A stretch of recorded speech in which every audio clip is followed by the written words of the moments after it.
আলোর ফ্লোর কিসের ফ্লোর? আমাদের মসজিদের ফ্লোর কিসের? টাইলস। আল্লাহ রাসূল সাল্লাল্লাহু আলাইহি ওয়াসাল্লামের মসজিদে নববীর ফ্লোর কিসের? কথা বলে না। তো আওয়াজ করে উত্তর দেন না কেন? কষ্ট হচ্ছে? দুপুরে খাইছেন না সবাই? কেন খান নাই কেন? রোজা রাখছিলেন? হ্যাঁ, ফজর বাদে আইছি। আচ্ছা ঠিক আছে ঠিক আছে। আচ্ছা আচ্ছা, সাউন্ড নাই, কথা শোনা যায় না? তো এটা শুনলা কেমনে?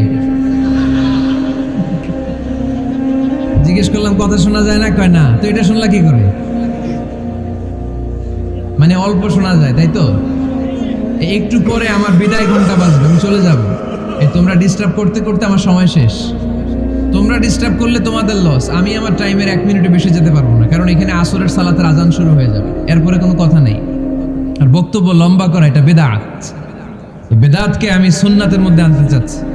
একটা সময়ে একেবারে কমায় নিয়ে আসবো। এত প্রোগ্রামও আমি করতে চাই না। আমি ঘোষণা দিয়েছি আগামী বছরে সারা বাংলাদেশে আমার প্রোগ্রাম হবে 50টা। কয়টা? 50টা। এরপরের বছর 30টা, এরপরের বছর 20টা। বিভাগীয় প্রোগ্রাম করলেই চলবে আমার। এক এক বিভাগে যে 2 দিন 3 দিন খালাস। এত দরকার নেই, এত লম্বা চূড়ার বক্তব্যের দরকার নেই। আধা ঘন্টা চুপ করে শুনেন, কয়েকটা মেসেজ ড্রপ করি। Take it with you to your home, then practice and apply in the society. নিয়ে যান, আমল করেন, সমাজে কাজে লাগান। সমাজটা আলোকিত করে দিবে কে? খুতাবুকুম তাবিলা সালাওয়াতুকুম কাসীরা। আল্লাহর হাবিব সাল্লাল্লাহু আলাইহি ওয়াসাল্লাম বললেন, কিয়ামতের একটা আলামত, কিয়ামতের